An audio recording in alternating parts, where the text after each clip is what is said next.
साथियों, इस वीडियो में मैं आपसे बात करने जा रहा हूं, जैसा कि आप सभी को मालूम है, REET level first Sanskrit department और इसके अलावा रीट लेवल सेकंड में संस्कृत और साइंस वालों के आज से स्क्रूटनी फॉर्म शुरू होने जा रहे हैं। वीडियो पसंद आए तो वीडियो को लाइक कीजिए, चैनल जरूर सब्सक्राइब कीजिए, क्योंकि इस वीडियो में मैं आपको बताने जा रहा हूं स्क्रूटनी फॉर्म कौन कौन से स्टूडेंट स्क्रूटनी फॉर्म अप्लाई कर सकते हैं और इसके अलावा किस तरह से आपको फॉर्म फिल करना है। और इसके अलावा स्क्रूटनी फॉर्म के बाद विभाग द्वारा जब भी डीवी शेड्यूल जारी किया जाएगा, आपको यूट्यूब चैनल के माध्यम से बता दिया जाएगा कि किस तरह से आपको डॉक्यूमेंट वेरिफिकेशन के समय आपको दस्तावेज तैयार रखने हैं। इसके अलावा चेकलिस्ट किस तरह से आपको फिल करनी है, ये सब जानकारी आपको जब विभाग द्वारा डीवी शेड्यूल जारी होगा तो आपको यूट्यूब चैनल के माध्यम से बता दिया जाएगा। इसलिए अगर अभी तक आपने चैनल सब्सक्राइब नहीं किया तो चैनल जरूर सब्सक्राइब कर लीजिए, नोटिफिकेशन भी ऑन कर लीजिए। और इसके अलावा शेष रिजल्ट रीट लेवल फर्स्ट में सामान्य के और रीट लेवल सेकंड में भी जो रिजल्ट बाकी है, उनके रिजल्ट आने पर भी आपको यूट्यूब चैनल के माध्यम से बता दिया जाएगा कि कौन सी रैंक वालों का फाइनल सिलेक्शन होगा। क्योंकि जिस तरह से मैंने आपको REET level first Sanskrit, level second Sanskrit और साइंस वालों का बताया, ठीक उसी तरह से उनका भी बताऊंगा। इसलिए चैनल जरूर सब्सक्राइब करें, नोटिफिकेशन भी ऑन रखें। और इसके अलावा कोई भी डाउट है तो नीचे कमेंट बॉक्स पूछिए। और इसके अलावा अगर अभी तक आपने हमारा टेलीग्राम चैनल ज्वाइन नहीं किया है तो लिंक नीचे डिस्क्रिप्शन में दे रखा है, आप जाके ज्वाइन कर सकते हो। तो चलिए वीडियो स्टार्ट करते हैं। वीडियो स्टार्ट करने से पहले एक बार वीडियो को लाइक जरूर कर लीजिए, क्योंकि जब आप वीडियो को लाइक करोगे, कमेंट करके हमें बताओगे, तभी हमें पता चलेगा कि हमने जो आपके लिए प्रयास किया है वो आपको अच्छा लगा है। तो चलिए अब बात करते हैं। सबसे पहले तो मैं बात करने जा रहा हूं स्क्रूटनी फॉर्म कौन कौन से स्टूडेंट अप्लाई कर सकते हैं और उन्हें किस तरह से अप्लाई करना है, स्टेप बाय स्टेप प्रोसेस बताऊंगा। लेकिन उससे पहले अगर आपने एसएसओ आईडी पर ओटीआर अपडेट नहीं किया तो पहले आपको वो अपडेट करना कंपलसरी होगा। उससे पहले आप स्क्रूटनी फॉर्म तक नहीं पहुंच पाओगे। किस तरह से वो भी मैं कंप्लीट बताऊंगा, इसलिए वीडियो को बिना स्किप किए कंप्लीट देखें। क्योंकि अगर इस वीडियो को आपने बिना स्किप किए कंप्लीट देखा तो आपके मन में कोई भी डाउट नहीं रहेगा, आप आराम से अपना स्क्रूटनी फॉर्म भी फिल कर सकते हो। तो चलिए बात करते हैं। जैसा कि आप सभी को मालूम है, रीट लेवल फर्स्ट में संस्कृत डिपार्टमेंट वाली और रीट लेवल सेकंड में संस्कृत और साइंस वालों के आज से स्क्रूटनी फॉर्म शुरू हो गए। क्योंकि जब आपने रिजल्ट की पीडीएफ देखी होगी तो उसमें नोट में 2 नंबर पॉइंट पर लिखा हुआ था कि इस वरीयतानुसार परिणाम में जारी लगभग 2 गुना कट ऑफ मार्क तक के स्टूडेंट हेतु दस्तावेज सत्यापन के लिए ऑनलाइन विस्तृत आवेदन सपरिनिरीक्षा फॉर्म यानी कि स्क्रूटनी फॉर्म भरने हेतु पोर्टल है वो दिनांक 1 जून 2026 से लेकर दिनांक 15 जून 2026 तक खुला रहेगा। यानी कि आज से लेकर 15 जून तक ये पोर्टल आपका लिंक एक्टिव रहेगा। इस बीच कभी भी आप अपना स्क्रूटनी फॉर्म फिल कर सकते हो। और आप ध्यान रखें, लास्ट डेट का इंतजार ना करें, जितना हो सके पहले सप्ताह के अंदर अंदर आप अपना स्क्रूटनी फॉर्म फिल कर लीजिए। क्योंकि एंड में जब करोगे तो क्या होता है, दिक्कत होती है। एसएसओ आईडी कभी सर्वर डाउन हो जाता है, कभी कभी एसएसओ आईडी सही से वर्क नहीं कर पाती है। आप नेक्स्ट पर क्लिक करते हो, एसएसओ आईडी लॉग आउट हो जाती है, बहुत सारी दिक्कत आती है। पहले भी आई थी बहुत बार, अलग अलग भर्ती परीक्षा में जब साथी स्क्रूटनी फॉर्म एंड टाइम पे भरते थे तब उनकी दिक्कत आती थी। तो इसलिए आप पहले सप्ताह के अंदर अंदर आराम से फिल कर लीजिए। क्योंकि 15 जून के बाद एक बार पोर्टल बंद हो गया तो उसके बाद वापस से सक्रिय नहीं किया जाएगा। इसलिए आपको जो समय है वो 15 दिन का दिया गया है, 1 जून से लेकर 15 जून तक। इस बीच आप कभी भी अपना स्क्रूटनी फॉर्म भर सकते हैं। अब स्क्रूटनी फॉर्म कौन कौन से स्टूडेंट फिल कर सकते हैं जिनका रिजल्ट आया, उनमें से मैं आपको बता देता हूं। आपने देखा होगा जो रिजल्ट की कट ऑफ है वो 2 गुना की जारी हुई है और हॉरिजॉन्टल रिजर्वेशन में आपके 3 गुना की कट ऑफ जारी हुई। क्योंकि आपने देखा होगा रिजल्ट की पीडीएफ में स्पष्ट रूप से लिखा हुआ था, जब आपकी कट ऑफ जारी हुई है उससे पहले नोटिस में लिखा हुआ था, आप देख सकते हैं यहाँ पर स्पष्ट रूप से लिखा हुआ है कि गैर अनुसूचित क्षेत्र और अनुसूचित क्षेत्र के लिए क्रमशः परिशिष्ट फर्स्ट और सेकंड अनुसार वरीयता अनुसार पूर्णतः प्रोविजनल रूप से उत्तीर्ण स्टूडेंट में से लंबोत प्रवर्ग अनुसार विज्ञापित पदों के लगभग 2 गुना स्टूडेंट के अतिरिक्त पात्रता जांच और दस्तावेज सत्यापन की पुनरावृत्ति रोकने हेतु हॉरिजॉन्टल रिजर्वेशन की श्रेणी में विज्ञापित पदों के लगभग 3 गुना स्टूडेंट को पात्रता जांच दस्तावेज सत्यापन हेतु शॉर्टलिस्ट किया गया है। यानी जो ये कट ऑफ आपको बताई गई है ये 2 गुना की ही बताई गई है और हॉरिजॉन्टल रिजर्वेशन में 3 गुना की बताई गई है। तो जितनी कट ऑफ बताई गई है, जिन साथियों के कट ऑफ जितने मार्क्स या कट ऑफ से ज़्यादा मार्क्स है वही कैंडिडेट स्क्रूटनी फॉर्म फिल कर सकते हैं। यानी कि रिजल्ट की पीडीएफ में भले ही आपका नाम हो, क्योंकि रिजल्ट की पीडीएफ में बहुत कैंडिडेट के नाम है। क्योंकि अब आपने देखा होगा आरएसएस बोर्ड है वो रिजल्ट सिर्फ 2 गुना का ही जारी नहीं करता, वो लगभग संभवतः बहुत कैंडिडेट के अभी रीट में तो 2 ही लिस्ट आई है, बाकी इससे पहले जितने भी रिजल्ट आए तो उसमें जिन साथियों ने एग्जाम दिया है उन सभी के नाम आए थे उस लिस्ट में। और अभी रीट में साइंस में भी आपने देखा होगा 2 लिस्ट आई है, यानी कि 90 नंबर तक वालों के सभी के नाम हैं। तो ये नहीं है कि जिनके भी 100 नंबर है उनका भी डीवी होगा, नहीं। डीवी सिर्फ उन्हीं कैंडिडेट का होगा जिनके नंबर कट ऑफ जितने या कट ऑफ से ज़्यादा हैं।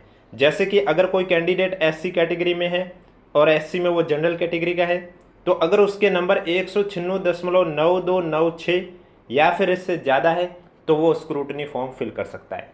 बाकी जब आप एसएसओ आईडी पर जाओगे, अगर आप एलिजिबल हो तो ही आपको वो लिंक शो होगा, अन्यथा आपको लिंक भी शो नहीं होगा। इससे भी आपको पता चल जाएगा कि आपको स्क्रूटनी फॉर्म फिल करना है या नहीं करना है।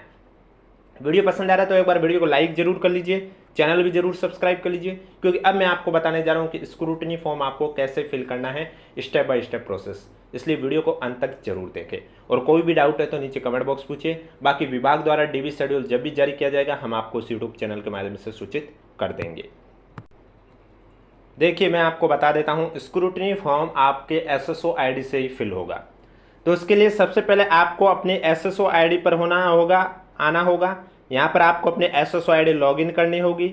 एसएसओ आईडी लॉगिन करने के लिए आपको एसएसओ आईडी लिखनी है, पासवर्ड लिखना है, और जो आपसे कैप्चा कोड पूछा जाए वो आपको लिखना है। जैसे ही आपके एसएसओ आईडी लॉगिन होगी, इस तरह से आपके सामने ऑप्शन आएगा।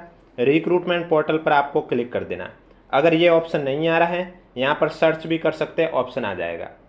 इसके बाद अगर आपने OTR अपडेट कर रखा तब तो ठीक है, आगे बढ़िए स्क्रूटनी फॉर्म के लिए।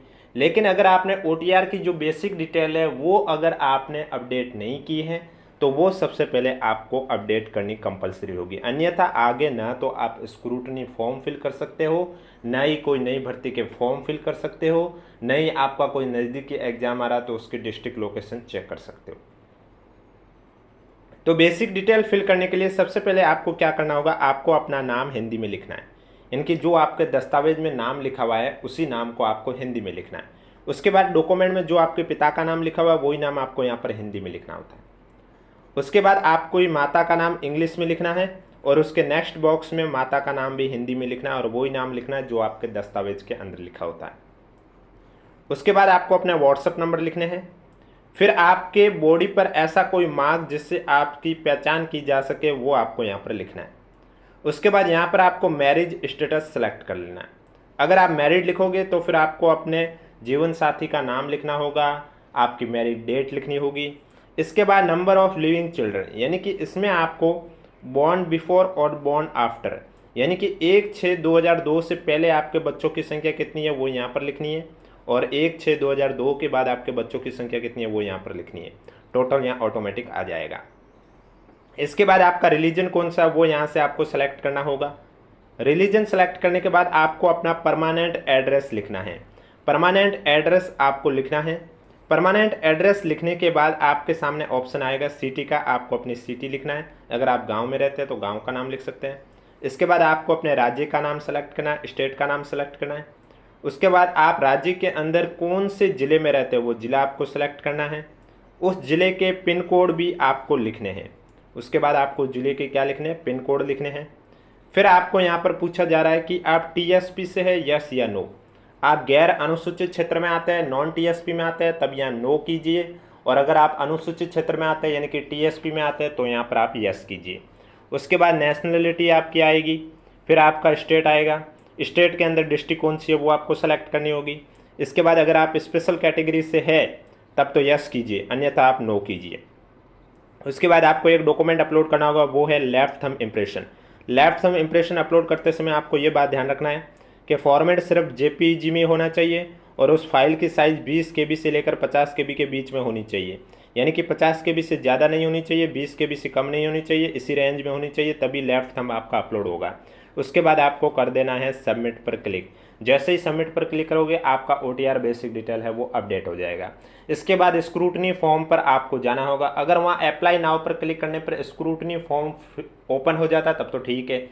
अगर वहाँ ओपन ना होकर वहाँ लिखा आता है डॉक्यूमेंट भी अपलोड कीजिए, तो इसका मतलब पहले आपको डॉक्यूमेंट भी जो एजुकेशन से रिलेटेड है वो अपलोड करना है। अगर वो ऐसा आता है तब आपको वो अपलोड करना होगा। वो कैसे करना है वो भी मैं आपको बता देता हूँ। और अगर डायरेक्ट स्क्रूटनी फॉर्म ही ओपन हो रहा है तब कोई बात नहीं, वहाँ पर जो बेसिक डिटेल OTR में आपने ऑलरेडी अपलोड कर रखी है वो ऑटोमेटिक वहाँ पर लिखी हुई आ जाएगी। उसके साथ आप कुछ नहीं कर पाओगे, एडिट नहीं कर पाओगे। जहाँ चीज़ नहीं लिखी हुई है वहाँ पर आप अपना फिल कर सकते हैं। और मैं फिर से कह देता हूँ, स्क्रूटनी फॉर्म में सबमिट करने से पहले एक बार प्रीव्यू जरूर चेक कर लेना, क्योंकि इसमें एडिट का ऑप्शन एप्लीकेशन फॉर्म की तरह नहीं मिलता है। यानी कि एक बार अगर आपने सबमिट कर दिया तो वो फिर सबमिट ही होगा, उसके बाद उसमें आप एडिट नहीं कर पाओगे। एडिट आप प्रीव्यू में चेक कर सकते हैं, कोई गलती हो तब आप एडिट कर सकते हैं, लेकिन सबमिट हो गया उसके बाद ना तो एडिट कर पाओगे, ना ही आपको एडिट के लिए पोर्टल अलग से ओपन करके दिया जाएगा, ऐसा बिल्कुल नहीं है। इसलिए सबमिट करने से पहले एक बार प्रीव्यू आराम से भी चेक कर लेना। अब देखो इसके बाद डॉक्यूमेंट आपको किस तरह से अपलोड करना है। अगर आपके डॉक्यूमेंट अपलोड करने का आ जाए कि भाई पहले आपको अपने एजुकेशन डॉक्यूमेंट अपलोड करने होंगे, उसके बाद स्क्रूटिनी फॉर्म फिल करना होगा, अगर इस तरह से आपके दिक्कत आए तो आपको डॉक्यूमेंट अपलोड करना होगा। उसके लिए आपको क्या करना होगा, आप जब वापस से OTR पर जाओगे, ये इस तरह से आपका ओपन होगा। आपकी बेसिक डिटेल, यहाँ पर एक ऑप्शन आपको देखने को मिलेगा डॉक्यूमेंट डिटेल, इस पर आपको क्लिक कर देना होगा। इस पर जैसे ही क्लिक करोगे आपके सामने नए पेज ओपन होगा कुछ इस तरह से। मैं आपको बता देता हूँ, इस तरह से यहाँ लिखा हुआ आएगा डॉक्यूमेंट डिटेल इनकम्प्लीट है, इसलिए उसको अपडेट करना होगा, आपको ओके कर देना। अगर ये आपका आता है, यानी कि अगर आप जब स्क्रूटनी फॉर्म पर अप्लाई नाउ पर क्लिक करते हैं, अगर इस तरह का इंस्ट्रक्शन आता है तब आपको ओके पे क्लिक कर देना है। उसके बाद जो दे रखा है वो क्लिक करके सबमिट कर देना है, और फिर आपको अपने डॉक्यूमेंट अपलोड करने होंगे। डॉक्यूमेंट अपलोड करने के लिए सबसे पहली बात, अगर आपके डॉक्यूमेंट डिजी लॉकर पर अवेलेबल है, मार्कशीट चाहे वो 10th की हो, 12th की हो, ग्रेजुएशन की हो, चाहे RSCT सर्टिफिकेट है, तो जो चीज़ डिजी लॉकर पर अवेलेबल है तो प्राथमिकता डिजी लॉकर को ही एक्सेस देने की है। अगर किसी कारणवश आपके डॉक्यूमेंट डिजी लॉकर पर नहीं है तो उस समय आपको मैनुअली रूप से भी अपलोड करने होंगे। तो अगर डिजी लॉकर पर आपके डॉक्यूमेंट मिल जाते हैं तो उस समय आपको क्या करना होगा, वहाँ से डिजी लॉकर का इस तरह से जब आप ऐड एजुकेशन पे जाओगे तो ओके करोगे तो वहाँ पर आपका लिखा हुआ आएगा कि अगर आप डिजी लॉकर से एक्सेस देना चाहते हैं तो वहाँ आपको यस कर देना है। फिर आपका डायरेक्ट इस तरह से डिजी लॉकर अकाउंट ओपन होगा। यहाँ पर आपको अपना डिजी लॉकर साइन इन कर देना है। पहले से अगर डिजी लॉकर अकाउंट क्रिएट नहीं किया तो पहले आपको वो क्रिएट करना होगा। फिर आपका अकाउंट में आपको डॉक्यूमेंट अपलोड करने होंगे, उसके बाद यहाँ से आपको सब कुछ करना है। तो वो भी मैं अलग से वीडियो बना चुका हूँ कि डिजी लॉकर पर डॉक्यूमेंट किस तरह से सर्च किए जाते हैं, किस तरह से अपलोड किया जाता है, लिंक नीचे डिस्क्रिप्शन में दिया हुआ, आप जाकर देख सकते हैं। इसके बाद यहाँ से आपको डॉक्यूमेंट, जैसे कि आप 10th की डिटेल फिल कर रहे हो, तो अगर यहाँ पर डिजी लॉकर पर आपकी 10th की मार्कशीट है तो फिर वहाँ 10th की मार्कशीट के नाम के सामने जो बॉक्स बना होगा, पहले तो आपको अपने अकाउंट में सेव कर देना, तभी यहाँ पर शो होगा, अन्यथा नहीं होगा। अकाउंट में सेव करने के बाद 10th की डिटेल के सामने बॉक्स होगा, उस पर क्लिक कर देना होगा, और बॉक्स पर क्लिक करने के बाद आपको अलाउ पर क्लिक कर देना होगा। 2 मिनट आपके सामने कंटिन्यू का ऑप्शन आएगा, उसके बाद आपको परमिशन दी जाएगी और इस तरह से आपको सबमिट कर देना होगा।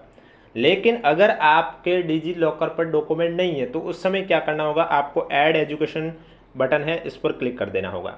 इस पर क्लिक करोगे तो फिर आपको अलग अलग डिटेल इस तरह से आएगा ओपन ऐड एजुकेशन पर। जैसे कि आप 10th की डिटेल फिल कर रहे हो तो 10th की डिटेल आपको फिल करनी है सबसे पहले, फिर 12th की, फिर ग्रेजुएशन की, फिर आपके जो भी कोर्स कर रखा है वो सब। तो क्वालिफिकेशन ग्रुप में 10th की करे हो तो 10th लिखोगे, क्वालिफिकेशन लेवल 10th आ जाएगा, क्वालिफिकेशन डिटेल भी 10th लेवल की आ जाएगी। फिर आपने 10th कहाँ से की है, बोर्ड या यूनिवर्सिटी का नाम लिखना है। उसी तरह आप जिस की चेक कर रहे हो उस बोर्ड यूनिवर्सिटी, अगर ग्रेजुएशन के लिए कर रहे हो तो वो कहाँ से की है, वो बोर्ड यूनिवर्सिटी का नाम। उसके बाद आप जैसे 10th के कर रहे हो तो रोल नंबर लिखने होंगे, एनरोलमेंट नंबर लिखे होंगे, कब पास किया वो साल लिखना होगा, टाइप एग्जामिनेशन किस तरह का था, सब्जेक्ट ग्रुप कौन से थे, सब्जेक्ट में को डिटेल बतानी है। जैसे कि 10th में तो यहाँ पर नॉट अवेलेबल भी लिखा जाता है, क्योंकि 10th में अलग से कोई सब्जेक्ट नहीं होती है। जैसे कि 12th की फिल कर रहे हो तो यहाँ फिर सब्जेक्ट ग्रुप में आप साइंस करोगे, अगर किसी ने साइंस लिए तो साइंस करेगा। फिर सब्जेक्ट डिटेल में उसकी कौन सी थी, PCM थी, PCB थी, वो उस तरह से सेलेक्ट किए जाते हैं। उसके बाद ओवरऑल रिजल्ट आपका क्या रहा है, पास रहा है। अगर पास पर क्लिक करोगे तो ना तो आपको मार्क्स लिखने होंगे, ना परसेंटेज होंगे, ना ही आपको टोटल आपको कितने प्राप्त हुए वो लिखने होंगे। परसेंटेज पर क्लिक करोगे तो ये सब चीज़ आपको लिखनी होगी।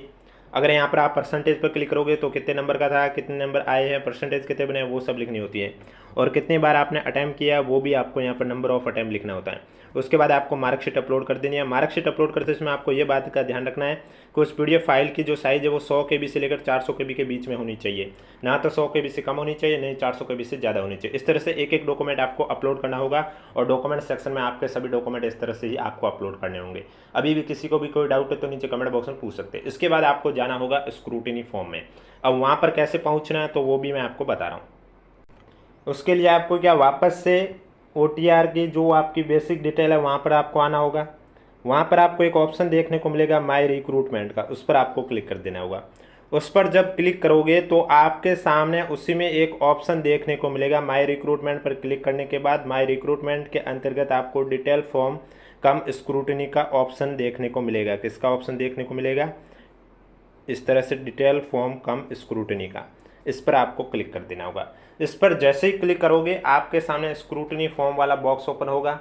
पहले अगर आपने किसी भी भर्ती के लिए स्क्रूटनी फॉर्म फिल किया वो भी लिस्ट में नाम होगा, और इसके लिए अगर आप एलिजिबल हो तो आपका एग्जाम का नाम लिखा हुआ आ जाएगा। फिर चाहे आप REET level first Sanskrit department के लिए एलिजिबल हो या फिर रीट लेवल 2 में संस्कृत या साइंस, जिसके लिए भी आप एलिजिबल हो उस एग्ज़ाम का नाम आ जाएगा। और लिंक एक्टिव होने के बाद आपका इस तरह से अप्लाई नाउ का भी ऑप्शन आ जाएगा। अप्लाई नाउ का भी ऑप्शन आ जाएगा। देखो मैं आपको सैंपल के रूप में बता रहा हूँ कि किस तरह से आपको फिल करना है, क्या क्या प्रोसेस आपके सामने आएंगे। तो जब आप अप्लाई नाउ पर क्लिक करोगे तो आपके सामने बॉक्स ओपन होगा, इंस्ट्रक्शन ओपन होंगे, वो आपको रीड कर देने होंगे। वो रीड करने के बाद आपको बॉक्स पर क्लिक करके ओके कर देना होगा। जैसे ही आप बॉक्स पर क्लिक करके ओके करोगे फिर आपके सामने डिटेल एप्लीकेशन फॉर्म ओपन होगा। आप अगर एप्लीकेशन फॉर्म रीड करना चाहते हो तो इस पीडीएफ पर क्लिक करके रीड कर सकते हो, नहीं तो बॉक्स पर क्लिक करके ओके कर दीजिए। इसके बाद आपसे बेसिक डिटेल का पूछा जाएगा। अब देखो ये जो बेसिक डिटेल है इसमें बहुत चीज़ें आपकी ऑटोमेटिक फिल होगी क्योंकि आपने OTR अपडेट कर रखा है। तो जो चीज़ ऑलरेडी लिखी हुई होगी उसमें आप कुछ नहीं कर पाओगे।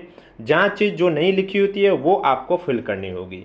अब फिर चाहे आपके वो रोल नंबर हो, विज्ञापन संख्या हो, पद कोड हो, आवेदन पत्र क्रमांक हो, मेरिट क्रमांक हो, पद का नाम है, जहाँ चीज़ जो नहीं लिखी है वो आपको फिल करनी है। जहाँ ऑलरेडी लिखी हुई आएगी तो उसके साथ आपको कोई छेड़छाड़ नहीं करनी है। उसके बाद आपको क्या कर देना है, ये सब बेसिक डिटेल के बाद आपसे पूछा जाएगा संतान विवरण। विवाहित होने की स्थिति में अगर आप विवाहित हैं तो आपके कुल संतान की संख्या लिखनी होती है। अगर आपके 1/6/2002 से पहले या बाद में बच्चों की संख्या है तो फिर उन बच्चों का नाम भी लिखना होगा और उनकी डेट ऑफ बर्थ भी लिखनी होगी। इसके बाद अगर आप भूतपूर्व सैनिक हो तो आपको उसके अकॉर्डिंग जो आपने देखो स्क्रूटिनी फॉर्म में वही डाटा आपको फिल करना है जो आपने एप्लीकेशन फॉर्म फिल करते समय किया, क्योंकि जब आपकी डीवी होगी तो उस समय आपसे वही डॉक्यूमेंट मांगे जाएंगे। उसी डॉक्यूमेंट के अकॉर्डिंग आपके दस्तावेज चेक किए जाएंगे जिसका जिक्र आपने एप्लीकेशन फॉर्म में किया है। यानी कि एप्लीकेशन फॉर्म में आप भूतपूर्व सैनिक नो किया तो यहाँ पर नो ही होगा, NOC नो तो नो। अगर आप स्पोर्ट्स पर्सन कैटेगरी के कैंडिडेट हैं तो यस कीजिए, अन्यथा नो कीजिए। उसके बाद अगर आप सेवारत कर्मचारी हैं तो यस कीजिए, नहीं तो फिर नो कीजिए। फिर मूल निवास आपका लिखा हुआ आएगा तब तो ठीक है, नहीं लिखा हुआ था तो आपको लिखना है राज्य, जिला, तहसील, सिटी। उसके बाद आपका जन्म स्थान किस स्टेट में हुआ, आपका जन्म कौन से स्टेट में हुआ, कौन से जिले में हुआ, जिले के अंदर तहसील कौन सी है। इसके बाद आपको अपना एड्रेस लिखना है, राज्य चुनना है, जिला, तहसील, शहर, गाँव, जिला, फ़ोन नंबर, पिन कोड, ये सब चीज़ें जानकारी जो बेसिक डिटेल पूछी जाए वो आपको फिल कर देनी है। इसके बाद ये मैं ओल्ड स्क्रीन शॉट के माध्यम से आपको बता रहा हूँ, इसी तरह जो जो आपके ओपन हो रहे हैं उसी के अकॉर्डिंग आपको बताएं। उसके बाद क्वालिफिकेशन डिटेल में आपसे जो जो क्वालिफिकेशन डिटेल आपने एप्लीकेशन फॉर्म में फिल की थी वो सब का जिक्र करना है। फिर चाहे आपके 10th हो, 12th हो, RSAT हो, BEd हो, ग्रेजुएशन हो, पोस्ट ग्रेजुएशन, जिसका भी जिक्र किया वो सब डॉक्यूमेंट आपको यहाँ पर अपलोड भी करने होंगे। अगर अपलोड आपने OTR पे कर दिया तो ऑटोमेटिक फैच हो जाएगा, कोई दिक्कत नहीं है। नहीं किया तो फिर यहाँ आपको वापस से करने होंगे। इसके बाद जो चीज़ें आपसे पूछेगी, अगर आपके पे इंटर्नशिप लागू है तो वो कर सकते हैं। शिक्षा संबंधी प्रमाण पत्र अगर लागू है तो वो फिर आपको उसके अकॉर्डिंग यस या नो फिल करना होता है। बेसिक डिटेल के बाद एक्सपीरियंस। अब जिन भर्ती परीक्षा में एक्सपीरियंस नहीं मांगा जाता है लेकिन जिन भर्ती परीक्षा मांगा जाता है उनके लिए। उसके बाद आइडेंटिफिकेशन ओपन होगा, इसमें आपका फ़ोटो अपलोड होगा, फ़ोटो सिग्नेचर अपलोड होगा। जो साइज़ वहाँ पर आपके दे रखी है उसी साइज़ में आपको फ़ोटो सिग्नेचर अपलोड कर देने होते हैं। उसके बाद एप्लीकेंट चेकलिस्ट ओपन होगी, चेकलिस्ट के हिसाब से आपको जो भी आपके लिए एलिजिबल है उसके अकॉर्डिंग आपको यस या नो लिखना होता है। और इस तरह से बाद में आपको प्रीव्यू पर चले जाता है। मैं फिर से कह रहा हूँ, स्क्रूटनी फॉर्म सबमिट करने से पहले प्रीव्यू चेक कर जरूर कर लीजिए। अगर आपको कहीं भी मिस्टेक लग रही है तो वहाँ पर अपडेट का ऑप्शन होगा या फिर एडिट का जो भी ऑप्शन होगा उस पर क्लिक करके आप उसमें एडिट कर सकते हैं। और अगर आप प्रीव्यू चेक करने के बाद आपको लगता है कि कोई गलती नहीं है, सब कुछ सही है, तो आप सबमिट कर सकते हैं। और उसके बाद आपको 100 रुपये का जो भी आपकी फ़ीस है वो आपको स्लिप भी कटवानी है। और जब आपका DV होगा उस समय आपको स्क्रूटनी फॉर्म जो आपने फिल किया है इस PDF को भी संभाल के रखनी है और इसकी जो फीस रसीद है उसको भी संभाल कर रखनी है। दोनों की PDF फॉर्मेट आ जाएगी। जैसे ही आपका सबमिट होगा, पेमेंट कर दोगे, उसके बाद दोनों की PDF जनरेट हो जाएगी। वो दोनों आपको सेव करके सही संभाल के रखनी है, क्योंकि जब भी आपका DV होगा उस समय आपसे ये भी मांगे जाएंगे। अब आपका स्क्रूटनी फॉर्म सबमिट सक्सेसफुल हुआ या नहीं हुआ, ये आपको कैसे चेक करना होगा? तो यही वापस से आपको वहीं आना है जहां मैंने बताया माई रिक्रूटमेंट के बाद डिटेल कम स्क्रूटनी पर आ जाना है। और वहां पर जब आप आओगे तो आपका रीट लेवल जो भी है, लेवल फर्स्ट है चाहे सेकंड, उसके सामने अगर 2 PDF जनरेट हुई भी है स्क्रूटनी फॉर्म की और फीस रसीद की, तो इसका मतलब कि आपका जो स्क्रूटनी फॉर्म है वो सबमिट सक्सेसफुल हो चुका है। और अगर वहाँ जनरेट नहीं हुई है तो फिर आपका सबमिट नहीं हुआ होगा, क्योंकि जब आपका स्क्रूटनी फॉर्म सबमिट होगा तभी आपकी PDF जनरेट होगी, उससे पहले PDF जनरेट नहीं होगी। तो PDF जनरेट हो गई यानी कि आपका फॉर्म सबमिट हो गया। इसके साथ किसी भी साथी को कोई भी डाउट है तो नीचे कमेंट बॉक्स पूछिए। अब बाकी विभाग द्वारा जब भी आपका डॉक्यूमेंट वेरिफिकेशन को लेकर शेड्यूल जारी किया जाएगा हम आपको यूट्यूब चैनल के माध्यम से बता देंगे। इसलिए अगर अभी तक आपने चैनल सब्सक्राइब नहीं किया तो चैनल जरूर सब्सक्राइब कर लीजिए, नोटिफिकेशन भी ऑन कर लीजिए, ताकि जब भी मैं नया वीडियो लेके आऊँ सबसे पहले आपके पास पहुँचे। इसके अलावा किसी भी साथी को किसी भी प्रकार का डाउट है तो नीचे कमेंट बॉक्स में पूछिए। और इसके अलावा अगर अभी तक आपने हमारा टेलीग्राम चैनल ज्वाइन नहीं किया है तो लिंक नीचे डिस्क्रिप्शन में दे रखा है, आप जाके ज्वाइन कर सकते हो।